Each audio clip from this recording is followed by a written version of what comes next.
ऐसे ज्यादा मुझे नहीं आता भाई, इतना ही आता है। हमारी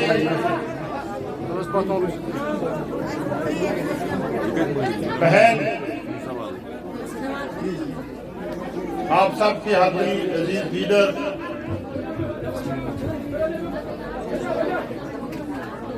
और शेर की तरह गरजने वाली असेंबली में, असेंबली से बाहर, कैबिनेट में, हर जगह पे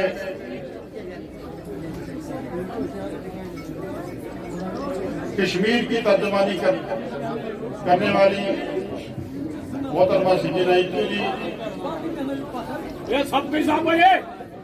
मेरे भाई यहाँ के जोनल प्रेसिडेंट अली मोहम्मद डार साहब,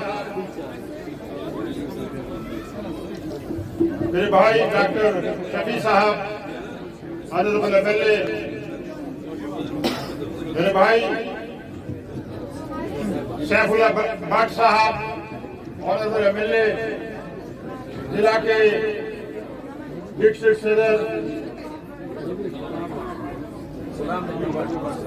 डिस्ट्रिक्ट सदर साहब इकबाल साहब, कलाम सरूप साहिबान, गोरसी साहब, यहाँ मेरी बहनें, मेरे बुजुर्ग, मेरे नौजवान साथी साहब बैठे हुए हैं, मेरी तरफ से सबको अस्सलाम वालेकुम। मैं जब से यहाँ पहुंचा हूँ, आपके जज्बात, आपका प्यार, आपका खलूस, अपनी लीडरशिप के ताई, नेशनल कॉन्फ्रेंस के ताई देख के आप यकीन जाने कि मुझे बड़ा फख्र हुआ, मेरे हौसले बुलंद हुए। आपको कितना नेशनल कॉन्फ्रेंस के साथ प्यार है, आपके जज्बात कितने नेशनल कॉन्फ्रेंस के साथ जुड़े हुए हैं, इसकी आप सबको मुबारक हो।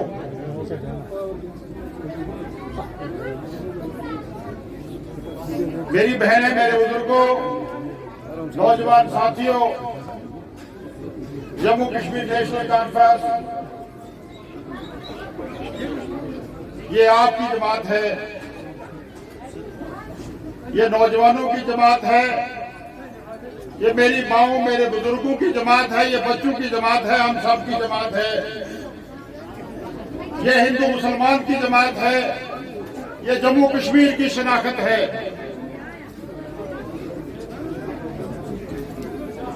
आपको मैं गुजारिश करूंगा, एक तो मैं कश्मीरी में नहीं बोल सकता, और दूसरी जो बात मैं कहूंगा जरा ध्यान से सुने, आपका ज्यादा समय नहीं लूंगा, कि ये जमात, जिस जमात ने जम्मू कश्मीर को आसमान की बुलंदियों पे ले गई, ये नेशनल कॉन्फ्रेंस और शेर कश्मीर शेख मोहम्मद अब्दुल्ला की शख्सियत थी।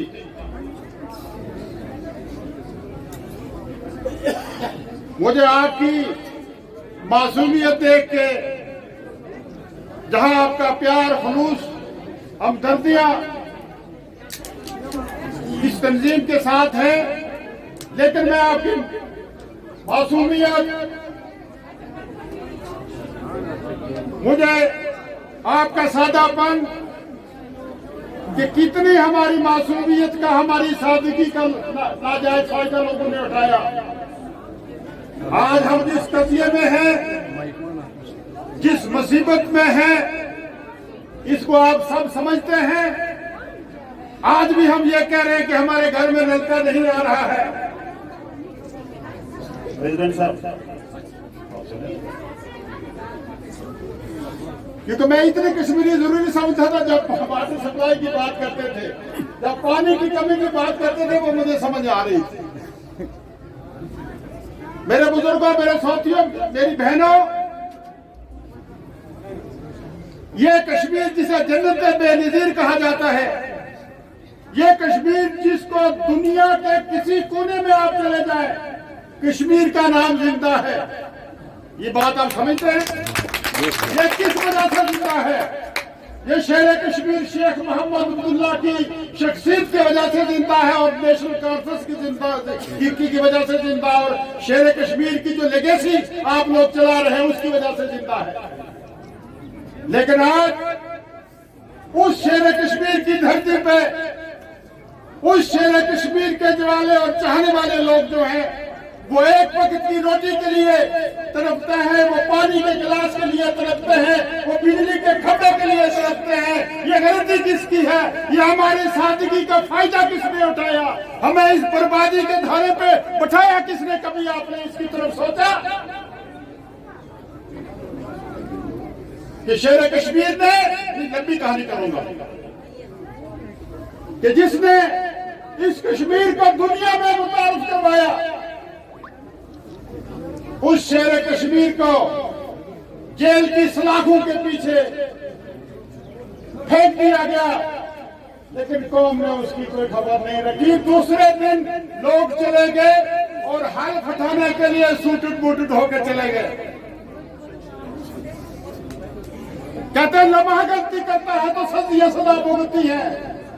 2002 में जो हुआ बहुत सी चीजें ऐसी थी कि वो बर्बादी उस वक्त शुरू हुई शेर कश्मीर को जब जेल के सलाखों के पीछे फेंक दिया गया और हम लोगों ने नया सूट और बूट संभाल के कश्मीर की सियासत में कश्मीर को आगे ले जाने की बात की, तो कश्मीरियों के साथ धोखा किया। ये मेरी बच्चियां वहां से हमारी बर्बादी शुरू हुई और उस बर्बादी का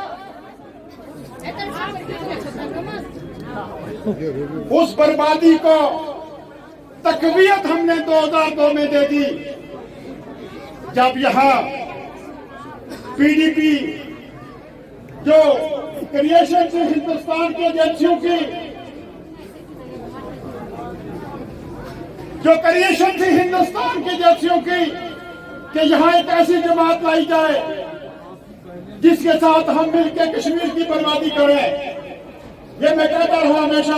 अगर मेरी बहनें, मेरे बुजुर्ग, आज तो नेटवर्क का जमाना है, मोबाइल पे आप मेरी स्पीचेस 20 साल की पहले सुन लें। मैं उस वक्त भी कहता था आज इलेक्शन की बात नहीं है, मैं कहता था कि ये पीडीपी जो बनी है ये एजेंसियों की क्रिएशन है, ये जम्मू कश्मीर का इतिहास तोड़ने के लिए बनी है, ये जम्मू कश्मीर का तशरीह तोड़ने के लिए बनी है। तोड़ा। दुनिया की कोई तारीख ऐसी नहीं है कि जिसमें एक स्टेट को यूटी बना दिया जाए। यूटी बनाया, लेकिन यूटी बनाने के लिए तकवीयत बीजेपी को किसने दी? और खुदा के लिए अल्लाह को हाजिर नाज़िर रखे मुझे ये बताइए कि इसके पीछे कौन है? एक घर में डाकादरी करके, उसको तबाह करके, उसको जला के, बाहर निकल के गेट पे हम ये कहें कि घर हमारा लूट गया, हमें जला दिया, हमारे तबाह बर्बादी हो गई, उसको तो कोई नहीं मानेगा। ये जमात जो आज हमारे सामने है, इस जमात की सारी इस पे जाती है कि जिसने इस स्टेट का तशद्दुद तोड़ा, बीजेपी के साथ हाथ मिलाया और उनको रास्ता दिखाया। वो अंदर आए, अंदर आके सारे हालात देखे और जम्मू कश्मीर रियासत जो एक फुल फलैज एक मुल्क था, आज भी कश्मीर को मुल्क कश्मीर के नाम से पुकारते हैं। कि मुल्क के कश्मीर का क्या हाल है, और मुल्क के कश्मीर का बच्चा रो रहा है, उस जमात की मातम मना रहा है जिसने बीजेपी के साथ मिलके इस जम्मू कश्मीर का जिसको हिंदुस्तान का ताज कहते थे, जो जन्नत बेनजीर थी, उसका तशख़्ख़ुस तोड़ा, पार किया, टुकड़े टुकड़े कर दिए और यूटी बना दिया। क्या मुझे बताइए कि वो जमात जिसने हमारी पगड़ी रोंदी, जिसने हमें बेपर्द किया, जो आज मौजूद जिम्मेदार है ये हमारी बर्बादी का, क्या आपका वोट देने की वो जमात हकदार है? नहीं। मेरी बहनें, मेरे बुजुर्ग सब हाथ उठा के कहेंगे, मना करेंगे कि हम वो हमारी वोट के हकदार नहीं है। क्या वो जमात जिसने जम्मू कश्मीर को तोड़ा, हमें बर्बादी के धाने पर बैठाया, क्या वो आपके वोट लेने की मेरी बहन वो हकदार है? मेरे अजीज बच्चे, जोरदार तरीके से कहेंगे, ये मीडिया का जमाना है, पूरी दुनिया आपको देख रही है, इतने जोर से कहें कि जो लोग नेशनल कॉन्फ्रेंस के खिलाफ इलेक्शन लड़ रहे हैं इस वक्त, वो आपका इलेक्शन का मैदान छोड़ के भाग जाए। आपके वोट का हकदार कौन पार्टी है? नेशनल कॉन्फ्रेंस, नेशनल कॉन्फ्रेंस जिंदाबाद, नेशनल कॉन्फ्रेंस जिंदाबाद। इसके अलावा कोई तंजीम पार्टी आपके वोट का लेने का हकदार है? नहीं है। ये आवाज पूरे कश्मीर में जानी चाहिए और खासतौर पर बडगाम की कंस्टिट्यूंसी में जानी चाहिए। पीर पंजाल के लोगों ने हमेशा आपकी तरफ देखा है, हमेशा आपका साथ दिया है। मुश्किल हालात में भी हम आपकी पीठ के पीछे रहे और आपकी परेशानियों में को खुद की परेशानी हम समझते रहे। क्या इस बात का आपको एहसास है? जी। तो आप इस मुश्किल टाइम में जब उमर अब्दुल्ला साहब एक बड़ी लड़ाई लड़ रहे हैं, रियासत की बका की लड़ाई लड़ रहे हैं, हमारी बका की लड़ाई लड़ रहे हैं, इस वक्त आपको उमर अब्दुल्ला साहब के हाथ मजबूत करना है इंशाअल्लाह। अगर खुदा न खास्ता ये भूल हो जाती है हमसे और फिर जो हम बड़ी लड़ाई लड़ रहे हैं आज, उस लड़ाई में कामयाब नहीं होंगे, उस लड़ाई में हम हार जाएंगे। जम्मू कश्मीर की शनाख्त के लिए, अपनी बका के लिए, आने वाले नस्लों की बका के लिए हम लड़ाई लड़ें। और फिर जो मुश्किलात आपके सामने है, इलेक्शन कोड ऑफ कंडक्ट है, मिनिस्टर इस वक्त कुछ ऐलान नहीं कर सकता है, बड़े अफसोस की बात। लेकिन असेंबली में जो सैफुल्लाह भट्ट साहब जो असेंबली में जो क्वेश्चन आता है उसका तो मिनिस्टर जवाब दे सकता है। मैं पानी के मसले में भी बात करूंगा, लेकिन मुझे हैरानगी है कि ये जो लोग हारे हुए हैं उनका देखिए ना, जब हार जाता है आदमी, उन्होंने कल ऑनरेबल चीफ मिनिस्टर साहब ने यह कह दिया एक सवाल पे कि हम बडगाम में लॉ यूनिवर्सिटी खोलेंगे। क्या करेंगे? लॉ यूनिवर्सिटी खोलेंगे। और उस पे अपोजिशन वालों ने कहा कि नहीं, इनके खिलाफ एफआईआर लगाओ। ये उन्होंने कोड ऑफ कंडक्ट की वायलेशन की है। तो अगर दावेदार यहाँ आपको कुछ कह दे तो वो तो कहेंगे बिल्कुल ही वायलेशन की है, लेकिन मैं आपको यकीन दिलाता हूँ इंशाअल्लाह ताला इलेक्शन के बाद आपके कैंडिडेट कामयाब होंगे। मैं ये वादा करता हूँ आपसे कि आपको पानी की पीने की प्रॉब्लम जहाँ आपकी कंस्टिट्यूंसी में नहीं, ये कहूँगा सारी कंस्टिट्यूंसी में पूरे डिस्ट्रिक्ट की बात में करूँ। Thank you sir, thank you sir. Code of conduct है, मैं ज्यादा कुछ नहीं कह सकूंगा, क्योंकि जब ऑनरेबल चीफ मिनिस्टर साहब ने यूनिवर्सिटी कहा कि हम बडगाम में खोलेंगे, एक सवाल के जवाब में अगर जवाब नहीं देते तो वो कहते देखिए चीफ मिनिस्टर जवाब ही नहीं दे पाए। जवाब दिया उन्होंने कि यूनिवर्सिटी खुद बनाएंगे, लेकिन कश्मीर में बडगाम में बनाएंगे। इसके लिए आप सबको मुबारक हो।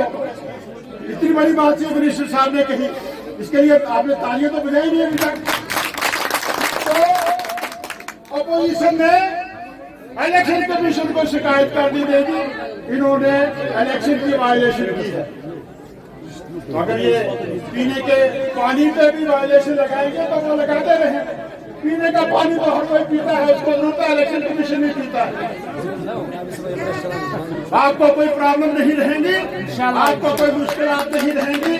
और आप ये समझते हैं कि जो सैयद आगारूल्लाह है, ये जम्मू कश्मीर सरकार के हमारे महमूद साहब जो है, अब वो भी तो हमारे मेंबर पार्लियामेंट है।